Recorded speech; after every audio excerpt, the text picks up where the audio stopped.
Bonjour et bienvenue donc à cette série de questions et réponses sur la pleine conscience intuitive que j'ai toujours plaisir donc de vous présenter. Alors, c'est des gens qui me font part de leurs questions, comme vous pourriez très bien me poser des questions et je cherche à y répondre tout au long donc de ces petits vidéos que je fais pour vous, pour donc répondre aux questions qui me sont posées. Alors, des fois, il y a des questions d'ordre personnel, des questions d'ordre plus général. Dans ce cas-ci, ce sont des questions sur la pratique de la pleine conscience intuitive.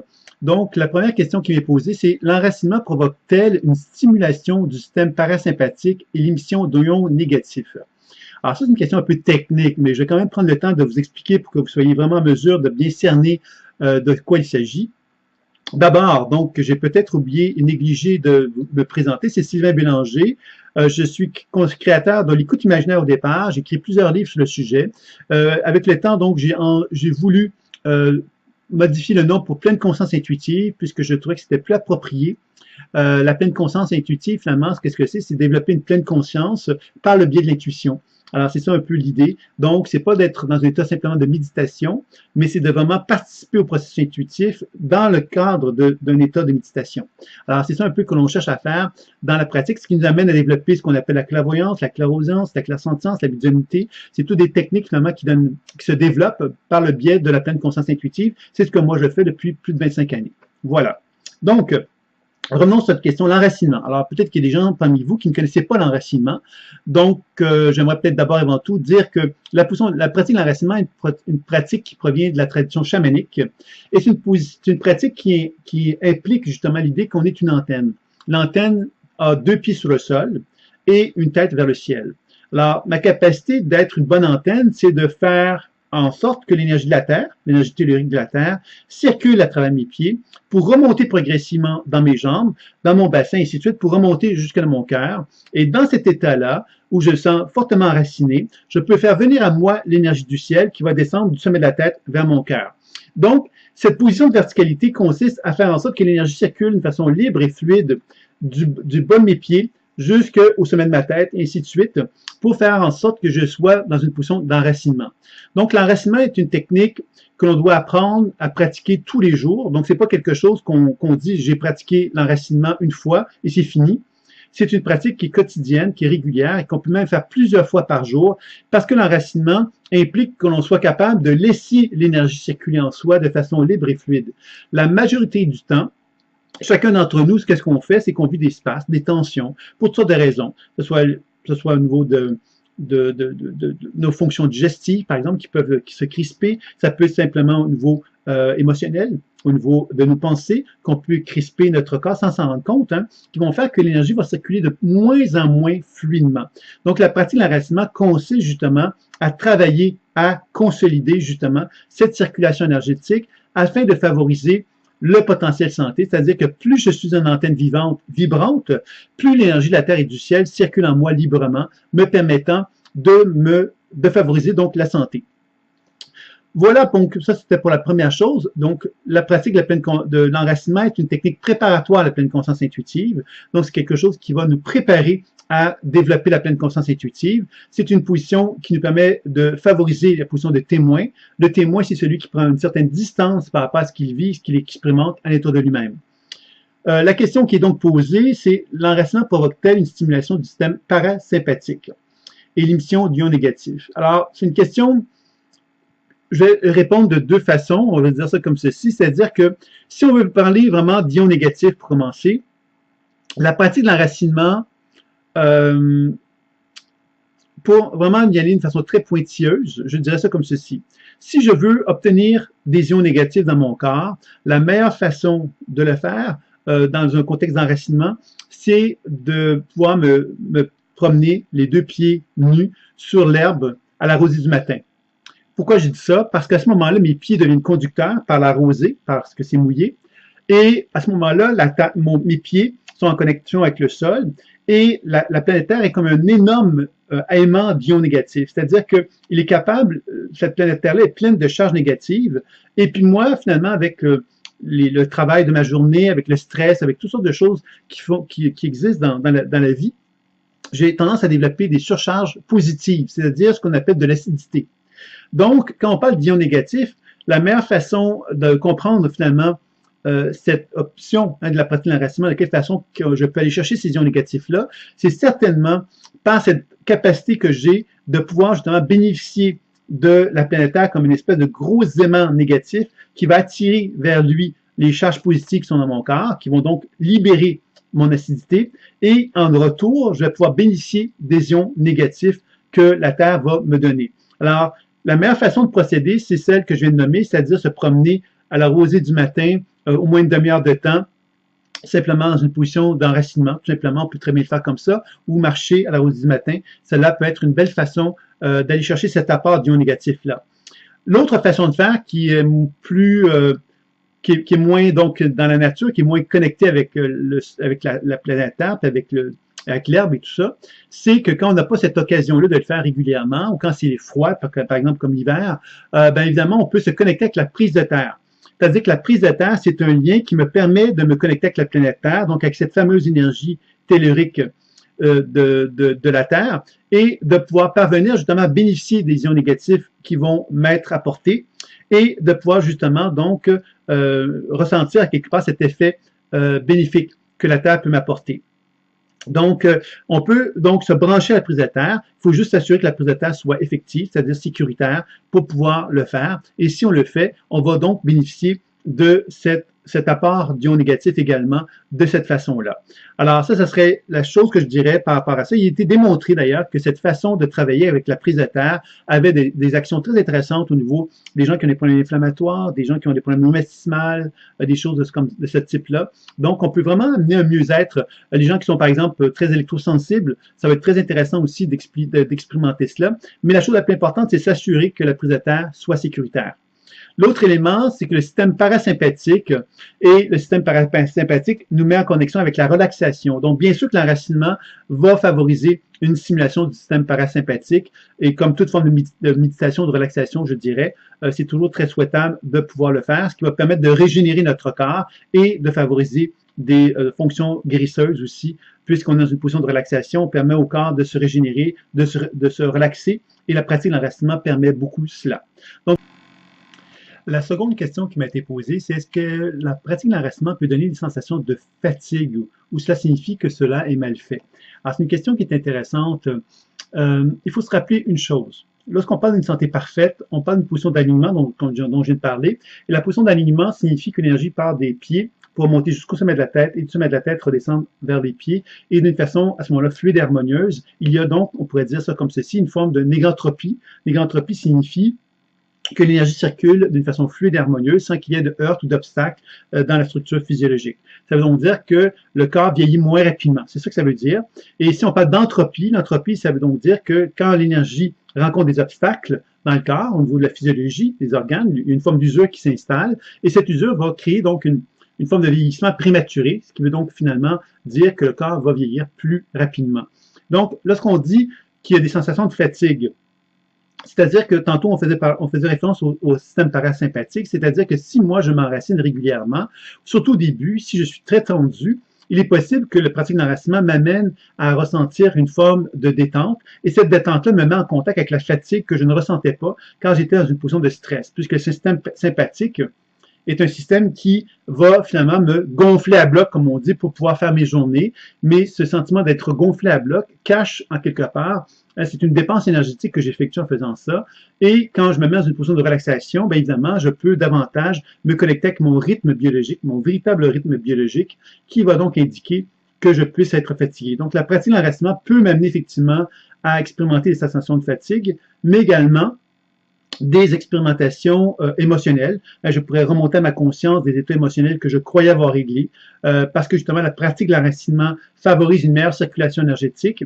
Cette circulation énergétique étant plus fluide et harmonieuse m'amène au niveau de mon cerveau à une conscientisation d'émotions que j'avais peut-être finalement mis de côté, parce qu'évidemment le processus de l'acidification dont j'ai parlé tout à l'heure va faire en sorte quelquefois dans les tissus, on va engrammer en quelque part des émotions qu'on ne veut pas régler, qu'on veut pas, qui nous dérangent, qui nous perturbent, qui ne sont pas en harmonie avec nous, et on va chercher justement à éviter d'y faire face. Donc, la pratique de l'enracinement va remettre en circulation tout ça, et ça peut effectivement entraîner des sensations de fatigue, et ça ne veut donc pas dire qu'elle est mal faite pour autant, ça veut simplement dire qu'il y a donc un travail qui s'effectue justement, qui permet donc une régénération possible par la suite. Alors, c'est pour ça qu'il faut donc pratiquer l'enracinement régulièrement, mais évidemment, si on a une fatigue régulière, eh bien, il faut penser évidemment que l'enracinement peut donc nous amener à retrouver un mieux-être, mais il peut évidemment y avoir d'autres éléments qui seraient à évaluer pour justement amener une amélioration énergétique, parce qu'évidemment, c'est possible que le corps soit simplement fatigué et qu'il ne parvienne pas à retrouver une vitalité. Alors ça serait un autre élément qu'il faudrait évaluer. Est-ce que la fluidité de la circulation énergétique est bien liée à l'acidité de notre milieu acide, diminuant la circulation et le basique va l'améliorer? Donc, ce sont des questions un petit peu techniques, hein, j'espère que vous allez pouvoir le suivre, mais quand on parle de l'acidité dans le corps, on doit comprendre que l'acidité, elle se fait à mesure que notre journée s'effectue. C'est une forme d'usure, en fin de compte. Et quand on arrive à l'étape où on se dit « je suis fatigué, il faut que j'aille me coucher », c'est l'étape où notre corps nous signifie « je suis trop acide, va te coucher pour que je fasse un nettoyage ». Le nettoyage va consister à quoi? Va consister à ce que tous les organes, les poumons, la vessie, les intestins, tout ça vont faire un travail de nettoyage, le foie évidemment, va faire un travail de nettoyage, c'est-à-dire qu'on va mettre en circulation pendant le sommeil l'acidité, puis on va la filtrer à travers les différents organes démonctoires, d'élimination qui sont dans notre corps. Évidemment, l'acidité qui est en surplus, ben quelque part, on ne va pas pouvoir la mettre en circulation dans notre corps parce qu'on ne pourra pas la filtrer. Donc, qu'est-ce qui va arriver? C'est que cette acidité-là, on va la mettre dans les tissus plus profondément souvent, permettant donc de ne pas être affecté par elle. Alors, ça, c'est un élément qui est bien important. Donc, quand on comprend c'est quoi l'impact de l'acidité dans le corps, c'est que l'acidité va finalement créer une forme de solidité. C'est-à-dire que le sang va être moins circulant, moins fluide. C'est-à-dire qu'on va développer une forme de gélatine. Le sang va devenir moins fluide et circulant, ce qui va donc affecter évidemment la circulation énergétique. C'est pourquoi il est fortement encouragé évidemment de pratiquer l'enracinement, mais aussi ces fameuses petites pratiques de relation avec la prise de terre qui va permettre donc d'éliminer la surcharge d'acidité et de permettre d'apporter des ions négatifs dans le corps. Donc, c'est ça. Et donc, l'effet d'ions négatifs dans le corps, ben, lui, va permettre une circulation énergétique plus fluide et plus harmonieuse, donc une meilleure tonicité dans le corps. Quelle est l'utilité d'une montée vibratoire? Avant de connaître, je l'avais assimilé à la possibilité de faire des expansions de conscience. Mais avec la pleine conscience intuitive, je n'ai plus l'impression qu'elle soit nécessaire. Alors, une montée vibratoire, c'est une question un peu piège. La montée vibratoire, qu'est-ce que c'est? Ça peut vouloir dire beaucoup de choses. Si on vient avec la pratique de l'enracinement, la pratique de l'enracinement me permet de développer une fluidité dans mon corps qui fait que je suis capable de développer une conscience des 7 chakras. Les 7 chakras, c'est 7 niveaux de conscience. Et ces 7 niveaux de conscience-là, on est en mesure de vraiment les développer à travers une pratique d'enracinement.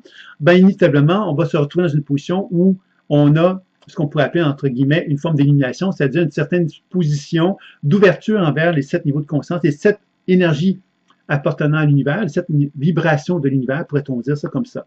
Donc, une montée vibratoire, ça fait référence à la Kundalini, entre autres. La montée de la Kundalini, évidemment, c'est cette capacité que j'ai de pouvoir relaxer dans mon système parasympathique et de constater quelque part que dans mon système parasympathique, il y a comme une recharge nerveuse qui s'effectue, qui me permet ensuite de faire remonter cette énergie-là vers le haut afin de déployer donc un déploiement énergétique plus important qui va faire que je vais justement développer une expansion de conscience. Donc, ça, c'est quelque chose qui est important. Et évidemment, cette question, en quelque part, bon, c'est ça un petit peu que je dirais concernant quelle est l'utilité d'une montée vibratoire, c'est qu'elle est intéressante parce que justement, dans la pratique de l'enracinement, elle me permet de développer une position de témoin. Cette position de témoin me permet d'être moins affecté par ma vie, par les impacts de la vie, par la collectivité, les problèmes de collectivité qui peuvent se manifester aussi dans ma vie. Je suis capable de prendre une position de distance, capable d'observer ce qui se passe et d'interagir de façon plus mature avec les problématiques qui peuvent exister. L'autre question question qui m'a été posée, c'est « Tu envisages de travailler sur l'inconscient collectif, si j'ai bien compris? » Donc, OK, ça, c'est pas une question, excusez-moi. Dernière question, est-ce que inconsciemment, je peux affecter quelqu'un à distance quand je suis en colère contre cette personne-là? Est-ce que la pensée occasionne des modifications du champ énergétique? Alors ça, c'est une question qui est très intéressante parce qu'elle met en évidence ce que la physique quantique reconnaît aujourd'hui d'une façon toute nouvelle, hein, parce qu'il n'y a pas si longtemps, on se disait, ben non, moi, je suis fait de chair et d'os. Je suis un corps humain fait de chair et d'os. Donc, quelque part, c'est ça, je suis ça.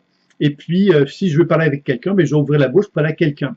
Maintenant, on reconnaît qu'on n'est pas fait de chair et d'os et qu'on est finalement une forme d'antenne qui émet de l'énergie. Alors, le physicien Pop a mis en évidence que le soleil nous émettait de la lumière, puis que les cellules de notre corps absorbent cette lumière-là, puis elle réémet de la lumière. Donc, ça fait une genre de respiration biolumineuse qui fait que mon corps va donc émettre une pulsation énergétique que l'on appelle aussi l'aura.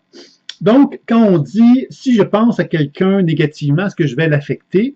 Ben, quelque part, on pourrait dire ça comme ceci. S'il y a une forme de résonance entre moi et cette personne-là, je pourrais dire que oui, il y a une forme de connexion qui s'effectue. Moi, si j'envoie une énergie négative à quelqu'un et que cette personne est sensible à ce que je suis, ben, elle pourrait effectivement capter cette pensée négative-là. Maintenant, on est dans le subtil.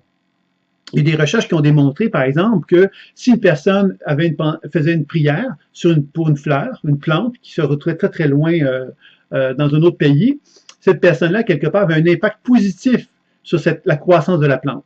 Si on a pensé négativement à une plante, qui était très, très loin aussi, on avait un impact négatif sur la plante. C'est-à-dire que la croissance de la plante était moindre. Alors, c'est une réflexion qui amène évidemment certainement une piste de réflexion sur la question qui m'est posée. Bien sûr que oui, on peut certainement envisager que les pensées qu'on émet ont un impact sur les autres, bien sûr. Maintenant, cet impact-là peut être plus ou moins important selon le niveau de résonance que je vais avoir avec la personne. Plus je suis en résonance avec l'autre, plus je suis connecté avec l'autre, plus cet impact-là peut être important. Alors, c'est là qu'on ouvre la porte à l'intuition. C'est-à-dire que moi, si je suis, on peut penser à deux êtres humains qui sont l'un devant l'autre. Si un être humain et un autre être humain sont en fusion, c'est-à-dire qu'ils sont en fusion vibratoire, c'est-à-dire qu'ils s'aiment. On va dire ça comme ceci, un genre de coup de foudre. Alors, ils peuvent être à l'autre bout du monde et sentir quelque part l'un et l'autre tout ce qui se passe dans leur vie. Alors, si une des deux personnes pouvait tromper l'autre, ben, cette autre personne-là qui est à l'autre bout du monde pourrait ressentir ça parce qu'ils sont en connexion. Alors, ça veut donc dire évidemment que dans certaines circonstances, on va constater que des gens peuvent développer des extrêmes sensibilités envers une autre personne parce qu'ils sont en connexion, parce qu'ils sont en résonance. Maintenant, si deux êtres humains ne sont pas en interrelation véritablement, ben une personne pourrait avoir une pensée négative sur elle, mais si l'autre personne, elle n'est pas affectée par ça parce que ça ne lui dérange pas, elle n'est pas en résonance avec ça, ça va passer comme dans du beurre. Alors, ça ouvre la porte, évidemment, à toute la pleine conscience intuitive, puisque dans la pleine conscience intuitive, on apprend justement à développer une position de témoin. La position de témoin, c'est d'apprendre justement à ne pas être sensible d'une façon extrême envers tout ce qui se passe autour de soi, parce qu'évidemment, tout ce qui se passe autour de soi peut nous affecter d'une façon constante et continue. Donc, la pratique de l'enracinement me permet de développer une position de témoin capable de justement apprivoiser ces émanations extérieures qui peuvent se manifester et donc développer une position de plus grande force, de plus grande maturité, de plus grande stabilité dans notre vie. Donc voilà, c'était les questions qui m'avaient été posées. Donc j'espère avoir répondu à chacune d'elles. Et puis voilà, donc ça me fera plaisir évidemment s'il y a des questions qui me sont posées, d'y répondre évidemment à d'autres. Si vous avez d'autres questions, n'hésitez pas à me le faire savoir. Pour de plus amples informations sur ce que je propose comme enseignement, sur ce que je fais, vous pouvez toujours aller visiter le site thérapie-intuitive.com et il me fera plaisir évidemment de répondre à vos questions par le biais du média que vous choisissez. Donc, je vous dis à très bientôt pour une prochaine fois. Au revoir.